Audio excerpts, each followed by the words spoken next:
So it's been written. Woo! Woo! Time is now. Gangsta, gangsta, gangsta. This is.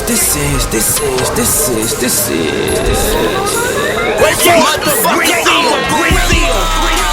So welcome to my den. I got paid and got a chauffeur. I'm a rider to the end. Got an extender on the body and that.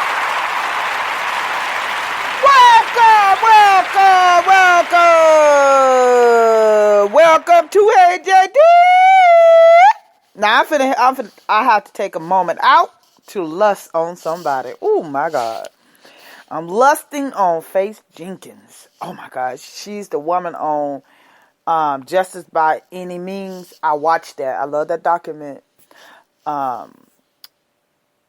I love watching stuff like that. Anything that have to do with criminal law, I like watching stuff like that. But I'm lusting right now. She is so gorgeous. That's what type of woman I like. But anyway, yeah, she's beautiful. Let me get to the moment at hand. I watched this show, Justice by Any Means, and I watched Fatal Attraction. It's amazing how people think and what will happen to them when they don't get their way. And basically, that's the main reason why I stick to people who I have known, like guys I have known for years. I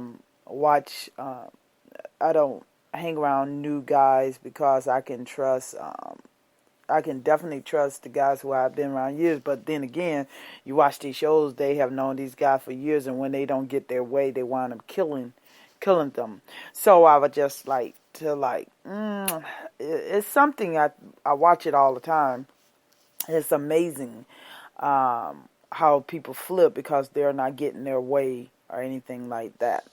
But what I want to talk about is Thomas Haynesworth. Now, I was watching this show. Matter of fact, I started watching it yesterday. I DVD a lot of documentaries. I love documentaries. Man, do I love it. And it definitely had to do about justice. Well, as I was watching this man was convicted in 1986, if I'm not mistaken. And he was convicted of like 5 rapes. The first young lady, all of them were Caucasian women, and he's African American. He happened to be African American. I can imagine how many African American men who's out here that has been convicted and served years or just still serving years of something that they have not done. Well, I just want to talk about him, for instance, and then I'm going to get into the other ordeal about the other guys. Well, I like to talk about him because this man served 26 years in prison of a crime that he did not commit. The guy who committed these crimes actually looked just like him, lived round the corner from him. But as I was watching it, when they the detective pulled up with a witness, this Caucasian woman stepped out and he was standing there. And the Caucasian woman said no, she wasn't sure that it was him.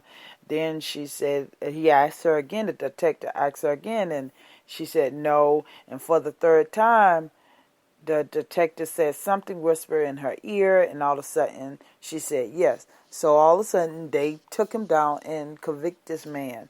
He went to trial for that same Caucasian woman, for 5 women now. I'm going to let you know that. The Caucasian was adamant about it. Now, this woman, I'm going to tell you later what happened. But she was adamant about that was her rapist. But at the end of the day, they tried him. And she said the rapist stood over her, like far over her. Well, as they was trying him on the stand, they told him to get up and go walk over there by her.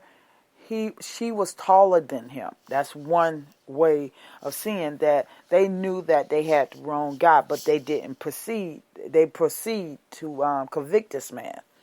Not only this, the second rape victim came forward And she turned around and said that, I lost her train of thought. The second rape victim came about and said that she was raped by him as well. All of them just coming together because they are seeing that one said that this was him, and definitely they're proving their case. And he had a sorry lawyer as well. His lawyer didn't even believe in him and didn't defend him.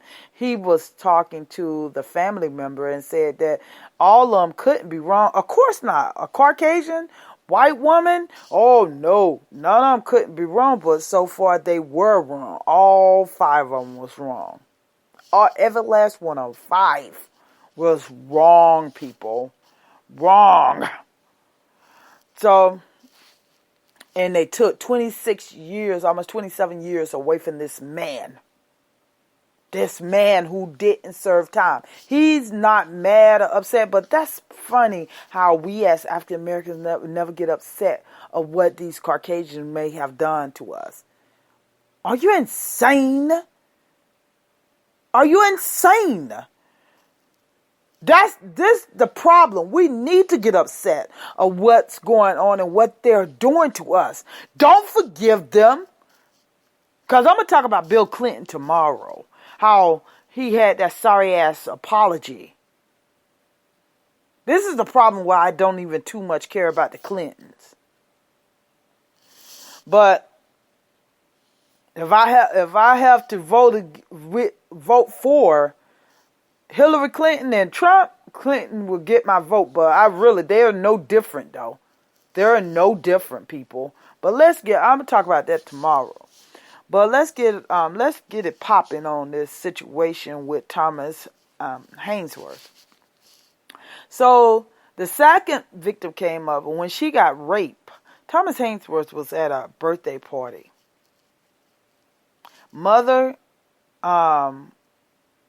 testified they knew this man was at a birthday party because he also took a picture at that party. The jury still convicted him. Let me play some of the snippet off of Justice by Any Means. It's a good show, people. I mean, I'm not getting paid, but people need to pay me because I'm broadcasting these shows on here, and I need to get paid. But I will not keep on broadcasting, and I'm not going to get paid for this. Oh, what? But I want to play a little snippet. That's what he believes to be a solid alibi. My mother said, well, I was at, on January 30th, at my niece's birthday party, you have people, they say he was here. Still, the jury doesn't believe him. Once again, he's convicted. It kind of hurt me because every time my family testified or had some people testify on my behalf, they discarded it. They're like, y'all lying. Now, that was him talking. They discarded the information, what his family members told him. They convicted him anyway. They just wanted to convict an African-American male because no African-American male is supposed to touch a queen. They supposed to say, put them on a pedestal. They have put Caucasian women on the pedestal for the longest. They have, and they still are, putting Caucasian women on the pedestal. And that kills me. Because at the end of the day, if you rate everything, nobody thinks about it. African American, my people, think about this. I'm finna educate you. You know how I do it. You know how I do it. They put, now listen to here.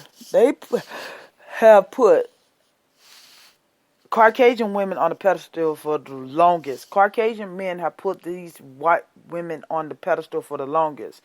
Instead of them having sex with their wives in this century of time, we know that they'll go out to the pasture or they'll go into the barn and rape the African American women. We are on the low stool. African American women.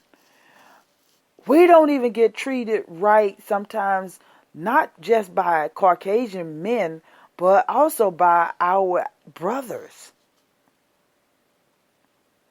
But that's neither here or there. I'm not going to talk about that right now. I just want to focus on this by any means. Justice by any means. Well, this young man went in and served at the age of 18 years old. He was in high school, was raised in a two-parent household with sisters, brothers and sisters.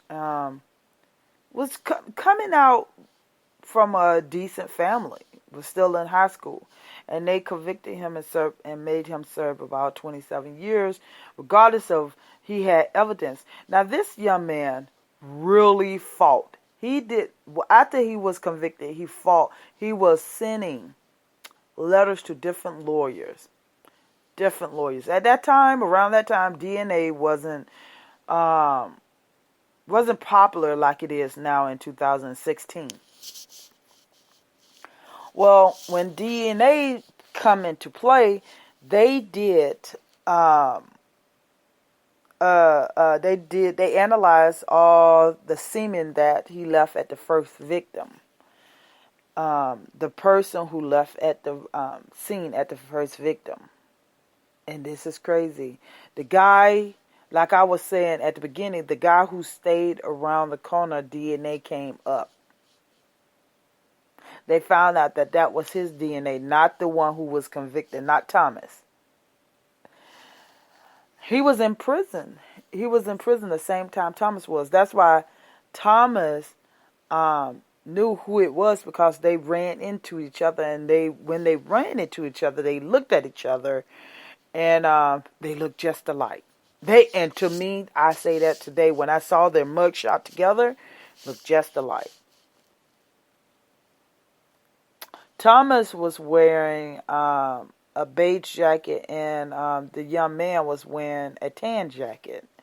They crossed each other paths because Thomas was headed to the store because his mother asked him to go to a store and pick some stuff up. Well, at that particular time, that's when the detective came along with the witness. You need to really watch this. It's great. It's not even a story. It's real life. This is really what happened. And they convict him. That is crazy. So DNA came into play. And once DNA came into play, they found out that it wasn't him. Well, the first young lady who testified, who was adamant about it, recant her story. And that's what they needed to get this young man out. After he served, I'm going to keep on saying this, after he served 26 or 27 years. But they couldn't get this Caucasian who shot Medgar Evers. They had to wait till he got it. And they had the person. They tried him, but they wouldn't convict him. And they waited for years later after he have had a family, got married, and everything else. They make sure that these African American men wouldn't produce kids, or they make sure that they wouldn't have a family. So they put him in the system. He was innocent, people. He had evidence that he was at a certain place, and they did not want to hear it. They did not want to hear it. Why? Because they didn't care as long as they put a African American male in prison. But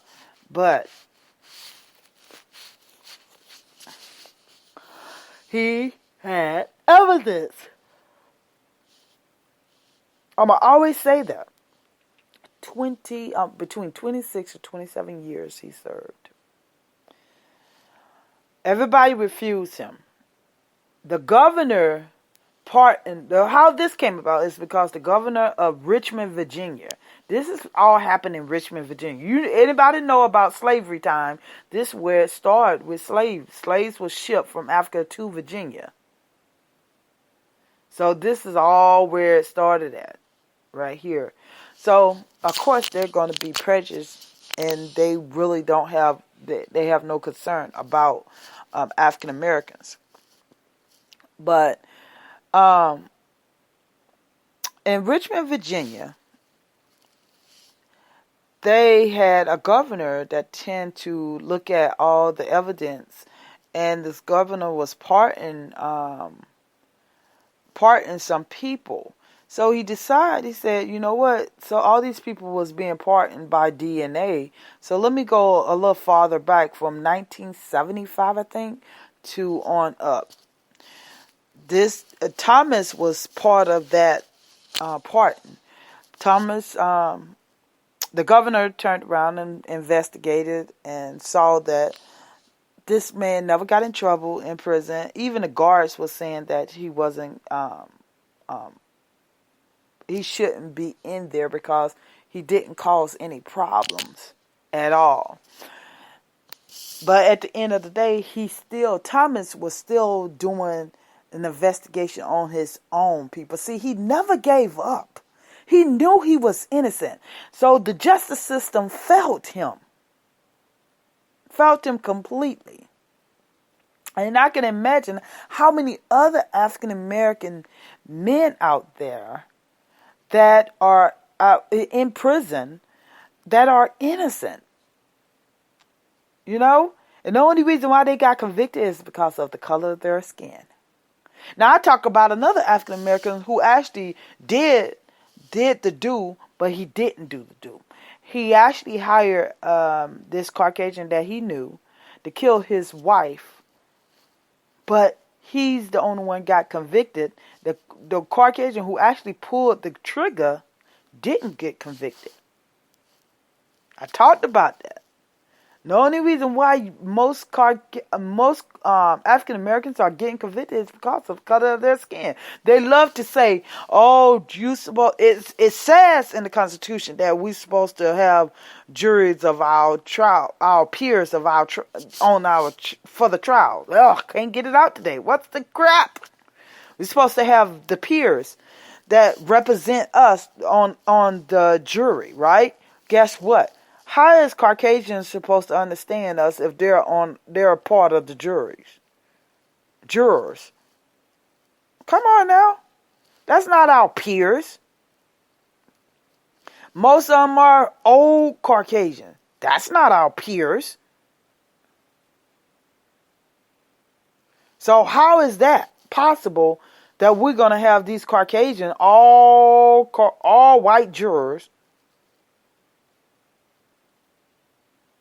going to be have sympathy towards us, or towards these African American men or women?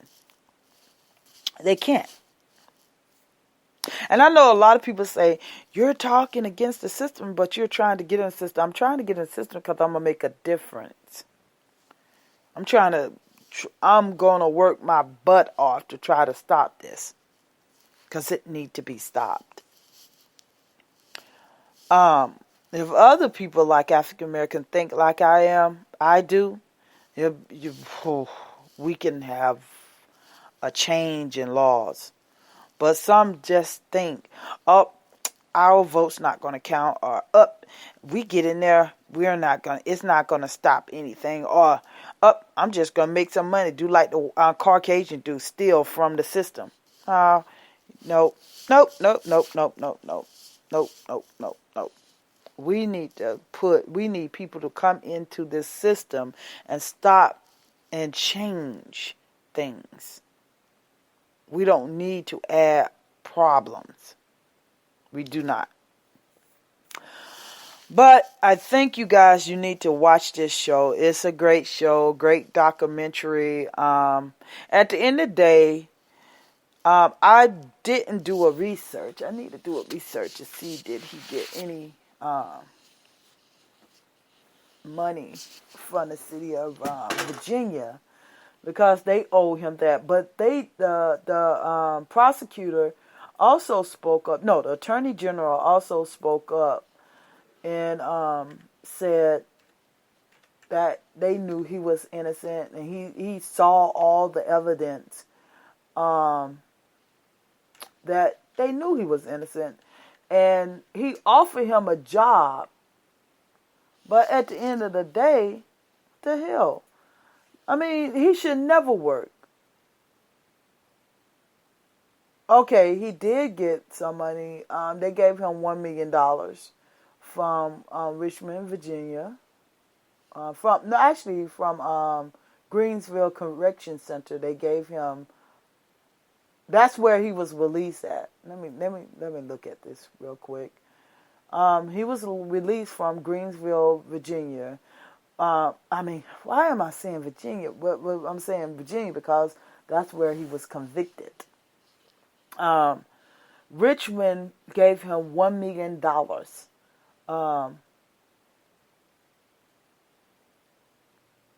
for that conviction. But then he was working in the attorney general, because the attorney general offered him a job, and that's what he asked the attorney general when he got out. He wanted a job, and then it was going to be hard for him, even though he was found innocent. It's still going to be hard for him to actually find a job. These people they know that you're innocent, but most Caucasian and including African Americans will continue to just convict him even if he was found innocent. And it's amazing how we have this attitude along with the Caucasians. Yes, he was released March the 21st, 2011. He was incarcerated for 27 years. In 1984, I was off, 1984, that he was convicted of sexual assault and released March 21st of 2011. This man received $1 million. Took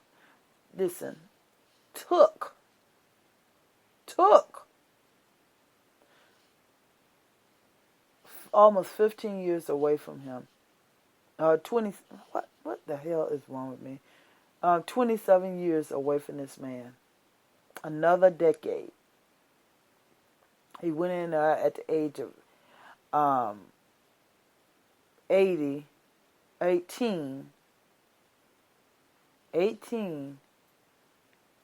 and came out at the age of 47. 47 years old. And I was looking at this.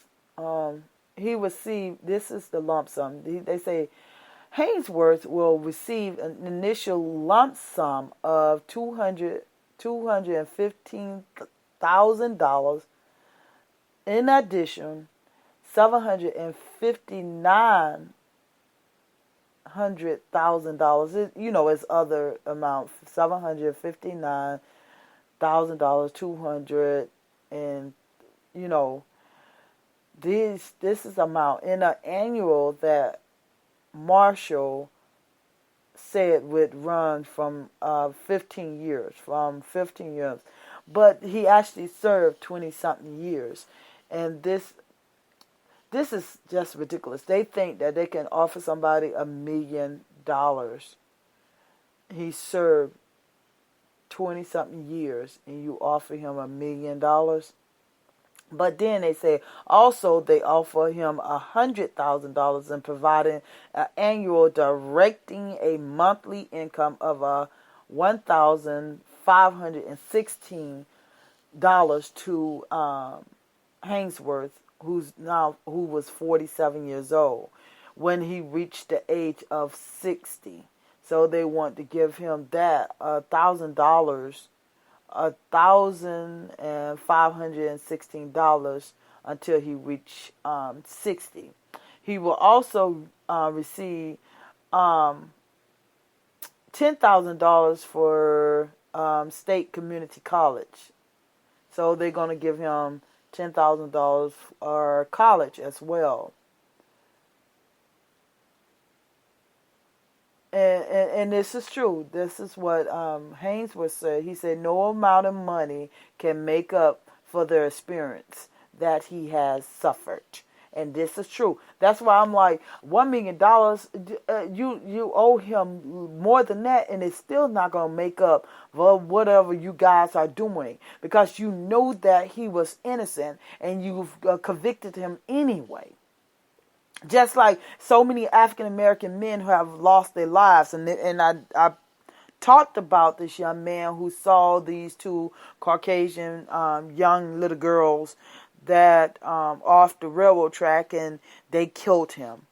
They killed him, saying that he raped them and killed them, and killed these two young Caucasian women. They're not women, they're little girls.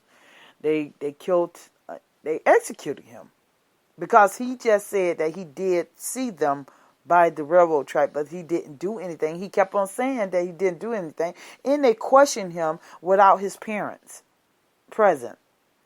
So at the end of the day, I mean, this is just continue to go on. So many African Americans are being put in jail who's actually innocent. And the only reason why he's out today because they have an innocent project that helping a lot of innocent people, and that's who he called on, and they got him released. It's a good show. I'm not going to talk about the show too much because I'm not getting paid to broadcast, but it's a great show to broadcast them and give them good thing. But I do have a love connection. I would like to meet Faith Jenkins. She's gorgeous to me. But on to the show, $1 million, and they think they did something when they gave him $1 million. Sir, 27 years, people. 27 years. They convicted this man. Convicted him in 1984. And they think they did something. How many others out there that's in prison saying that they're innocent?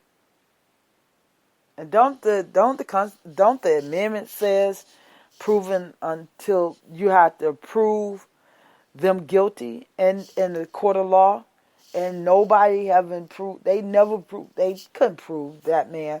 They, like I said, the lady said that man stood over her when they put him side to side. She was taller than him. How is that proven that he was guilty? That's on the Fifth Amendment. How is that proven that he's guilty? She stated that. Fortunately, she recanted what she said. I got to give it to the Caucasian. But they went to the other four and they would not recant. They want to say that was him. And guess what? The man who actually did it is in prison now serving a life sentence for rape. He was a serious rapist. But they did not charge him because he was going to be in prison for life. They did not charge him at all. Did not charge him. I'm going to say it again. They did not charge him at all. Did not charge him. But they charged him, this young man, Thomas. They charged Thomas, but they did not charge the one who actually did it. Because and they say it's a waste of time because he was already serving a life sentence of a series of rape.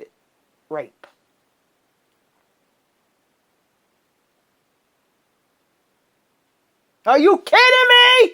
Y'all knew y'all was gonna get I had to pause for a moment. You knew you was gonna get a Yale. Are you kidding me? You could convict an innocent man, but you couldn't convict this man. Because he's serving sometimes, so he still did the crime. Freaking piss me off, man. Just piss me off. That's just like white justice and black justice.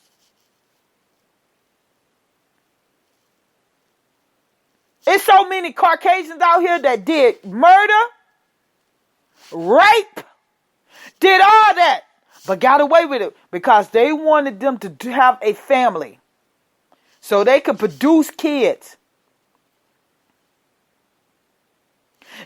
Is it a conspiracy?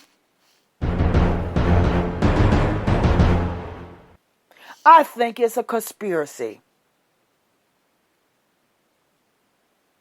It's a conspiracy out here that they try their best to make sure that the Caucasian have a life, but when it comes down to African American men, they're making sure they don't have a life.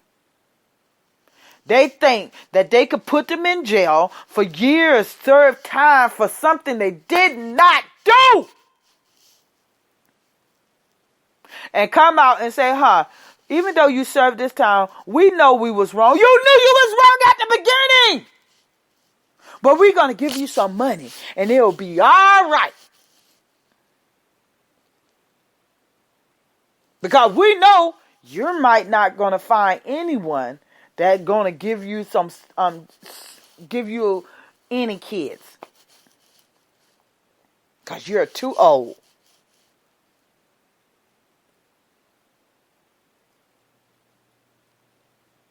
And it's not all about kids either. It's all about they didn't live their lives. They could have been productive. They could have been lawyers. They could have been doctors. They could have been something. They could have been people. They could have been anything. But they put them in jail so they can make money. Because let me tell you something. This is like they act like they're doing a gift. They're giving them a gift. You know how much of money they earn by putting African American men and women in prison who's innocent? They earn a lot of money, people. That's why most of them are invested in prisons. Most of them are invested in prison. Most Caucasians are invested in prison. In the prison system.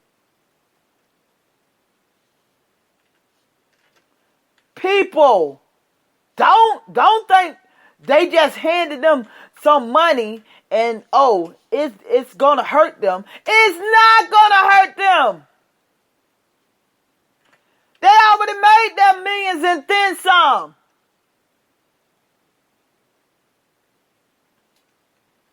I'm looking this up and see how much they make. Because I know they make a whole lot of money. These people, when they hand y'all millions of dollars, you're not hurting them. You're not. You're not hurting them at all.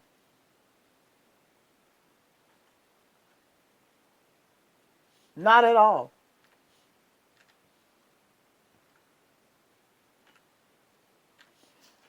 So, wake up, smell the coffee, and think about it. Think about it, people. They're putting our people in prisons for no reason, knowing that they know that you're innocent. They know you're innocent. You think they care?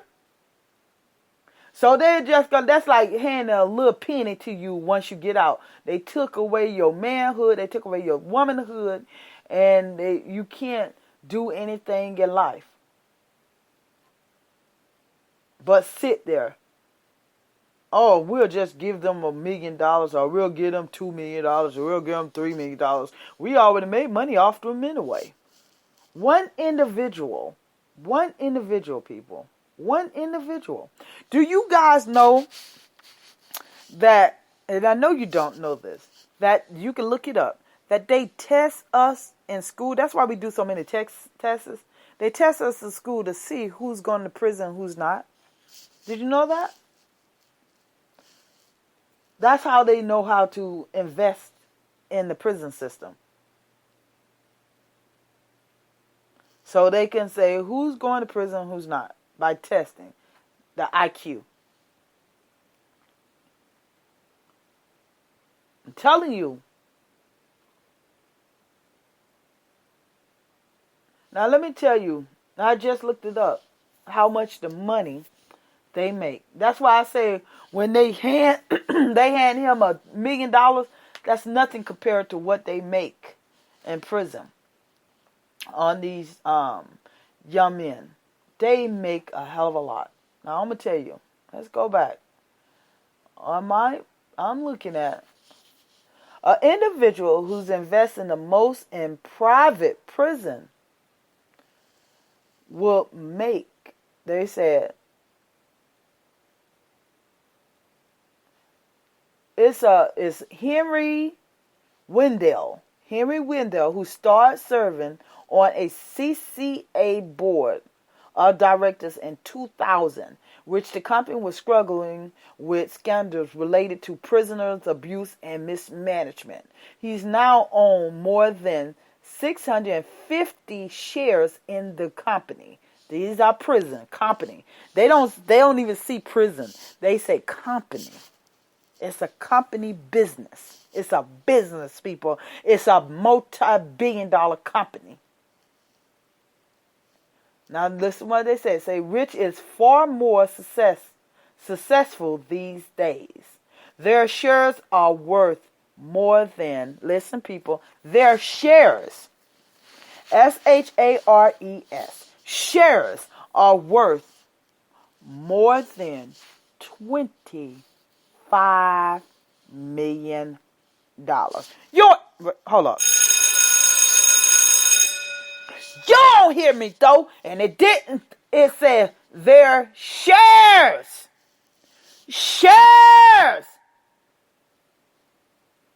worth more than $25 million.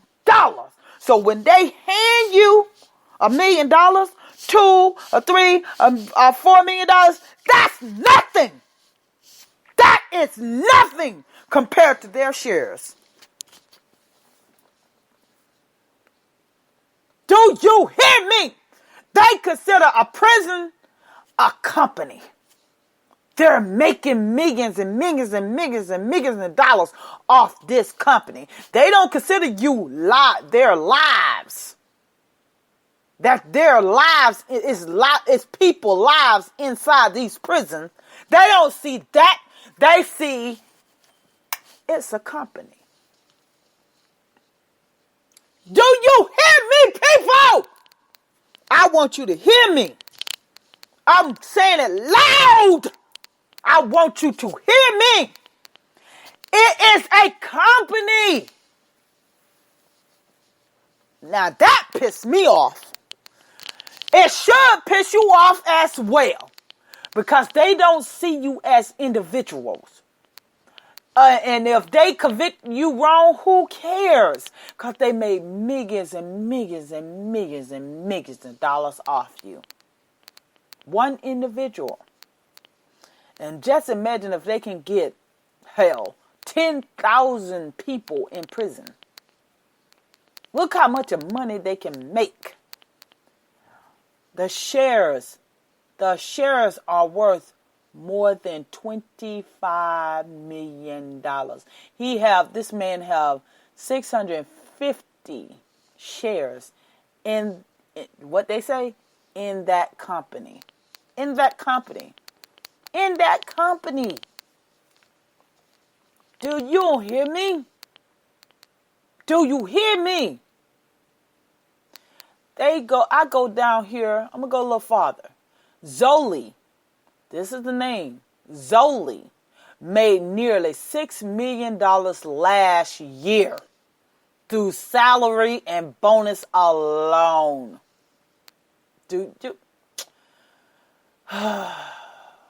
George Zoli, he is the CEO of a GEO company, the second business investor in the incarceration industry. CEO now, and he made $6 million. George Zoli. $6 million last year. You don't believe me? Go into the computer and look it up. You still didn't hear me. George Zoley, he owns more than 500,000 shares in GEO. And GEO alone.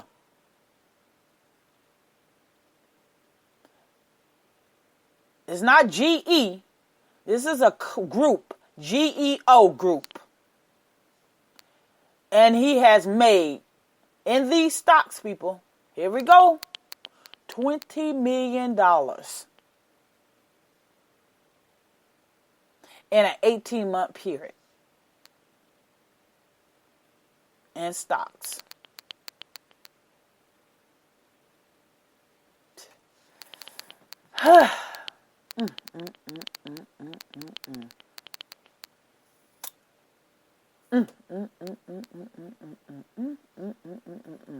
People, there's money to be made in the so-called company on the backs of African Americans are putting them in. That's why they have so many African Americans in prison.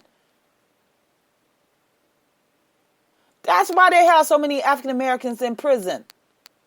So they can make money. They don't care if you innocent.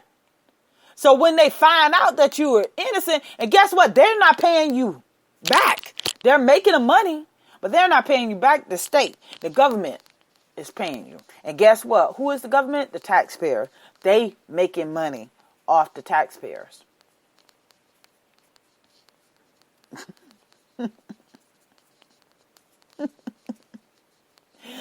Oh my God, people, wake up. Wake the hell up. This is ridiculous.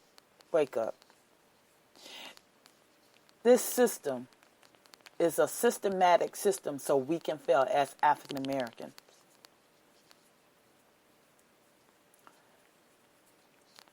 All people in prison are not criminals.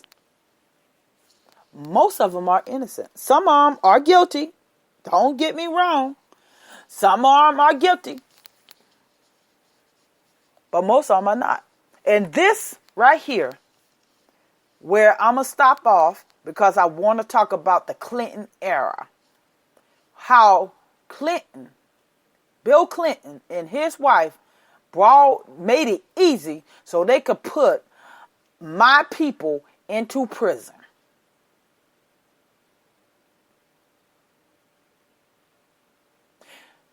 Most cops will pull my people over by having a gram of coke. That I tell you people, I do not agree with using drugs. I do not agree with selling drugs.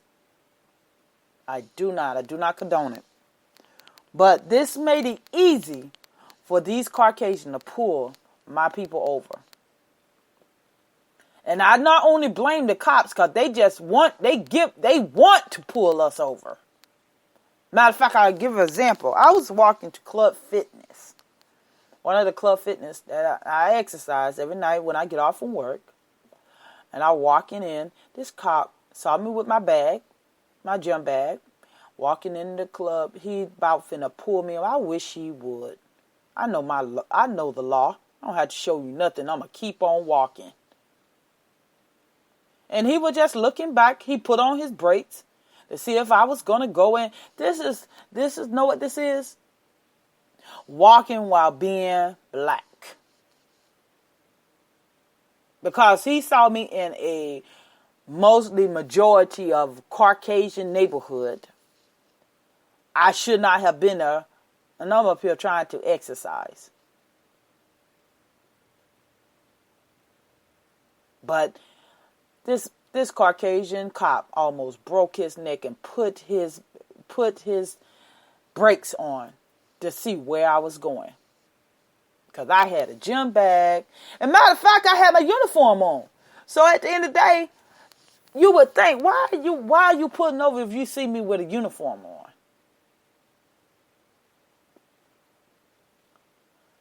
I'm telling you people, we need to wake up and smell the coffee. And y'all know what I say. It doesn't smell like coffee. It may look like coffee, but it doesn't smell like coffee. Get your life. Caucasians, you white supremacists, get your life. And stop making money off our back. This is a new society of slavery. You put us in prison like you had our ancestors in prison by doing your work, your field work. So it's a different way of putting us in prison of slavery. You put us in your so-called company and you make billions and millions of dollars off us. And you African Americans, if you don't wake the hell up, wake up! They are putting us in prison and you think, oh, they give us some millions of dollars if they put us in prison. Who cares? You shouldn't go to prison if you're innocent anyway.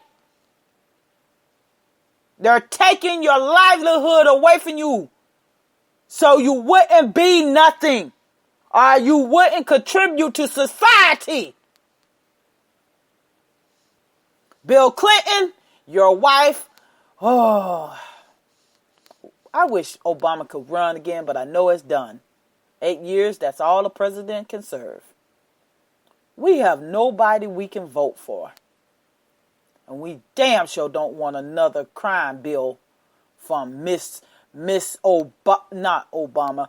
Clinton. I'm just disgusted. $23 million. This man makes $6 million in a year's time.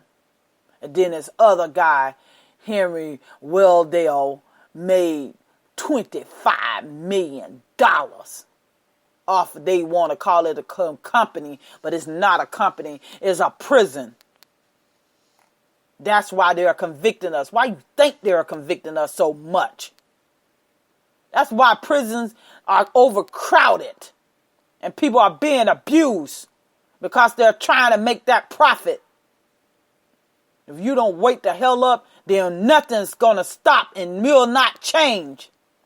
I ask everyone, come and join me. How many African Americans have called or hit me up on email and say, I will join you for a cause? My company now is a LLC, a non-profit organization. Not trying to make a profit. I'm trying to change laws. And I have called out for my people to come join me with the rebirth and a new trend so we can start something. And no one have came. But they will complain. Why would you complain if you're not going to do anything? Stop trying to complain about something you're not going to do. I am doing it. I have a blog. I have a company. I'm asking us to come together. I'm asking us to unite. It's not only African Americans. I have said it so many times, several times on my recording. Asians, Native Americans, come together with us. Let's join and fight against them with their own laws. They're making money off us. I'm out of here. I'm getting too upset right now.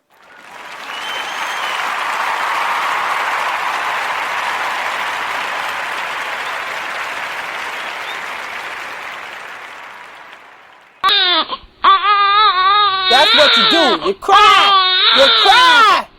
And you do nothing. You do nothing. Stop crying.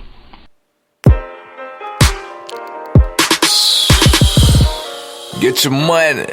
Money never make a man never break his word, a man never take the stand, a man that believe in himself ain't scared to take a chance. Hell, I did a lot worse just trying to make a grin. I wish for it, might have shorted your sack but never snitched nor ran and got my gun for something I could use my fist for. I was pissed off, piss poor, stealing for at the liquor store, spending it as I make it as if I'm sure that I go get some more. Not sure if I'ma make it, so this way at least I get to enjoy it. Just tour it. Now I got plenty cars like One Leg Richard, or you might not get it. See, I